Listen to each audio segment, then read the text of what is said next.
અને માં આ તો હું નોતરા દેવા ગયો ને એટલે રૂપાવતી ગામની આટલી રૂપાળી ટોળીઓ અહીં આવી. નહીં તો હું ને ભાઈ બે એકલા શરણાઈ વગાડતા હોત. માં આ હિરલ ઓળખાણ તું શું આપતો હતો? હું તો ક્યારની ઓળખી ગઈ છું. બેટા અહીં સુધી આવી છું તો અમારું ઘર તો જોઈ જા. પણ તમે તો અમારે ઘેર એકાદ વખત આવો. એવા અમારા ઉજળા ભાગ્ય હશે તો અમે એ ઘરના મહેમાન થશું. લે હાલ દીકરો.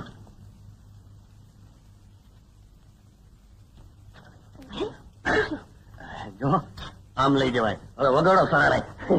જ્યાં મોર બોલે.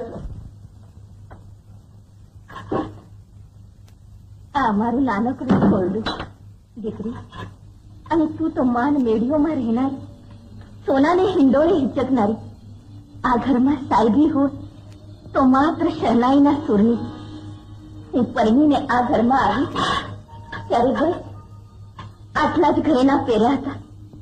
વિરમના બાપુ તો શરણાઈની પાછળ ગાંડા હતા.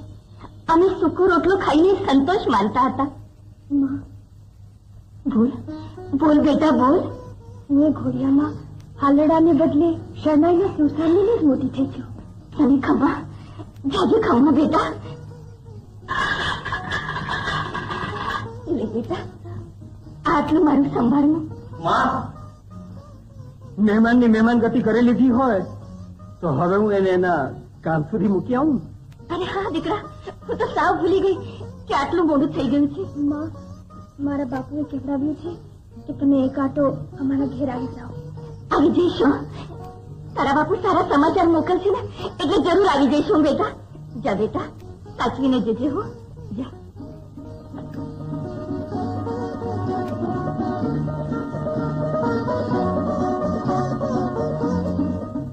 આહાહાહા. વાહ હિરલ વાહ. આનું નામ તે પ્રીત. ઓલા વિરમનું ઘર જોવા ગઈ અને તું તો મારી ડોશીનું મોઢું જોઈ નો આવી. હવે તારી ડોશીનું મોઢું જોવા આવું ને તો મારો ડોસો મને જોયા જેવી કરી નાખે. હા અરે પણ ત્યાં જ રાત રોકાઈ ગઈ હોત તો ક્યાં તારો દોહો દીવો લઈને ગોતવા આવે. બહુ સારું. હવે પણ આ બધી છોકરીઓ જતી રહી. હાલો ને હવે અડધી રાત વીતી ગઈ. મારી માં તો મને મારી જ નાખશે. રોતી જાની રહી જા. તારી માં તારા જેવડી હશે ને તઈ એ આખી રાત આમ જ ગરબે રમતી હશે. અરે રૂમાલ, ઓહો. આ તમે તો ભાઈ બહુ મહેમાન ગતિ કરી. એ તો મહેમાન પહેલી વાર ઘરે આવ્યા હતા ને એટલે. હા તે હવે જા ધોળકામાં બેહાડો એટલે એના ગામ ભેગા કરી દઉં. હું આવું ભેળો. ના હોત ઉતારે અહીં રે. આ તારા વાળા ને મારા વાળા ને વધેલા વધારાના બધા ગરબા વાળા ને હેમ ખેમ પોગાડી આવી. તમારે એકલા વગાડો શરણાઈ. હાલો હાલો હાલો હાલો હાલો. રામ રામ. હળવા આવો. એમ ઠેકડા મારો માં કઉ છું. હળવા.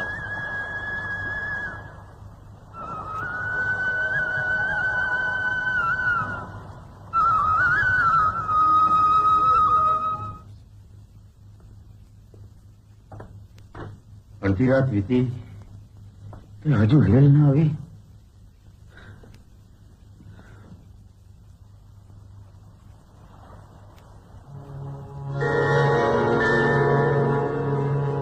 આવી ગયું તમારું ગામ. હવે વગાડો શરણાઈ. હા તમે તો ગરબામાં ઠેકતા હતા એમ મંડ્યું ઠેકી ઠેકીને ઉતરવા.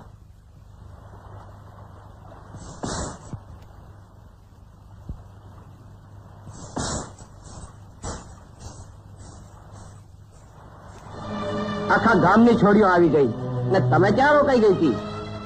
વિરમને ઘેર મહેમાન થવા ગયા છો કેમ? કયા હક પડે તું એને ઘેર ગઈ હતી છોડી? એ પૂછવાનો અધિકાર મારા બાપુનો છે. વિરમને મળવાનો માનીવાલ છોડી. નહીં તો કોને મળવું અને કોને ના મળવું એ મારે જોવાનું છે દીકરા. હવે તો હિરલનું સગપણ વિરમની હાથે જ થશે. રૂમાલ તમે જઈને વિરમની માને કહો કે સગપણની ચુંદડી લઈને અહીંયા આવે. ભલે સગપણના કામમાં શરમ નહીં, ધર્મના કામમાં ઢીલ નહીં અને શરણાઈ વગાડવામાં વાર નહીં. હાલ હોળીવાળા માઇન્ડ આંકવા વહેલું આવે આપણું ગામ. હાલ બેટા હાલ, ઘરે હાલ. હિરલનું હક પણ તમારે વિરમ હારે કરવું છે એમ?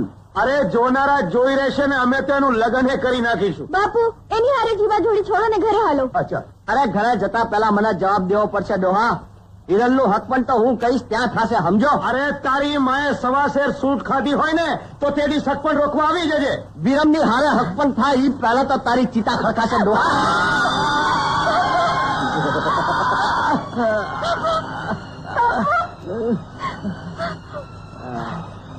બેટા તારું સત્યાનાશ જાય. હા?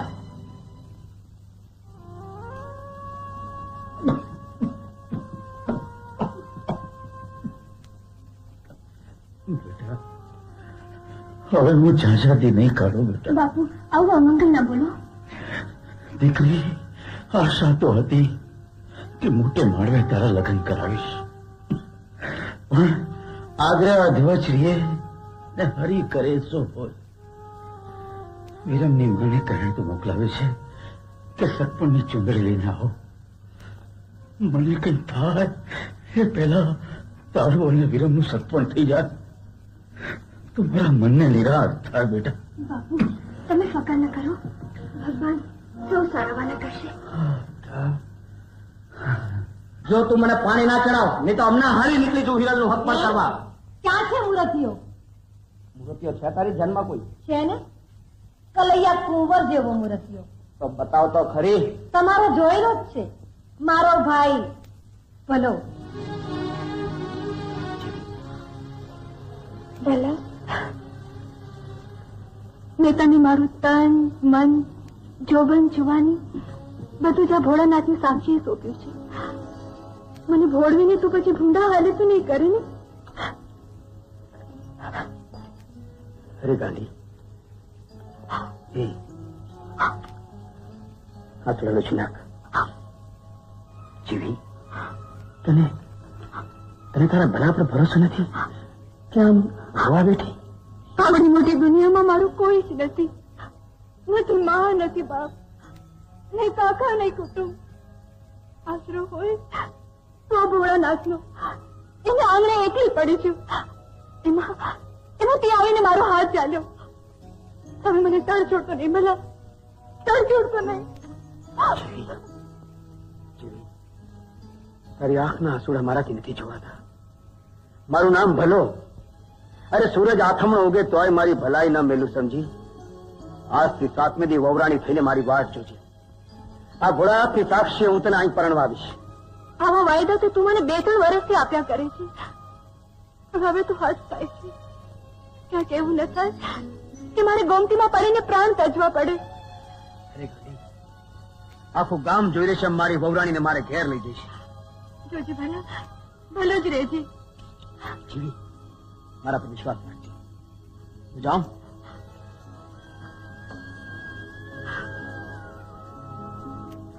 માં, તમે સગપણની ચુંદડી લઈને આવો એટલે સગપણ અને લગન બધું જ 5-15 દીમાં પતાવી દઈએ.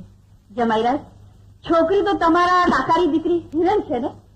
હા કોઈ હા, છોકરી છે મોતીના દાણા જેવી. તે મારો ભલો હોય ઇન્દ્રનો અવતાર છે જમાઈરાજ. અરે આખા પંથકમાં બતાવો તો ખરા એવો દેખાવડો દીકરો. ભલો ભોળો સીધો સાદો છે, હાવ ભગત. અરે બેઉટાણા મંદિરે દર્શન કરીને તો ખાવા બેસે છે. અત્યારે પણ મંદિરે જ ગયો હશે. સાચી વાત કોઈ, છેવટે હારો તો મારો ને. ઓહો, મહેમાન આવે છે ને શું? હા ભલેવી, આવો આવો. લે માં હા પ્રસાદ. બેટા, હા ભગવાનના પ્રસાદથી મોઢું મીઠું કર.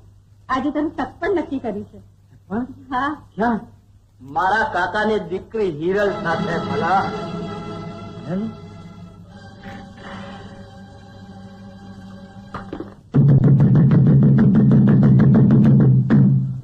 સાંભળજો, કંકાવટી ગામના સલાઈના ભજવૈયાઓ સાથ સાંભળજો. આજથી 7મે દિવસે માંડવ ઘરના પાદરમાં શરણાઈનો ઉત્સવ છે. એમાં પોતાની શરણાઈના સુરે જે કોઈ પથ્થરની પુત્રીના ઝાંઝરમાં ઝણકાર જગાવશે એને ગામ તરફથી સોનેરી પાઘડીનો સરપાવ આપવામાં આવશે. અને જે કોઈ હારી જશે એની પાઘડી ઉતારી લેવામાં આવશે.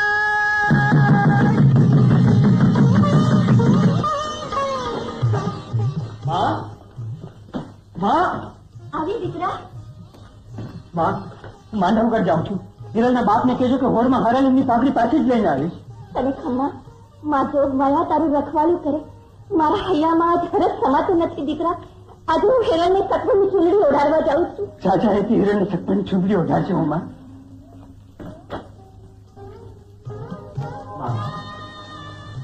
મને આશીર્વાદ આપો કે શરણાઈના છોડની મારી લાશ લે.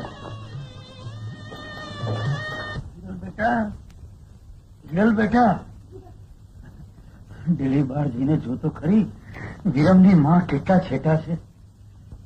સુખ ચોગડિયામાં તારા સગપણના ચાંદલા થઈ જાય તો ભયો ભયો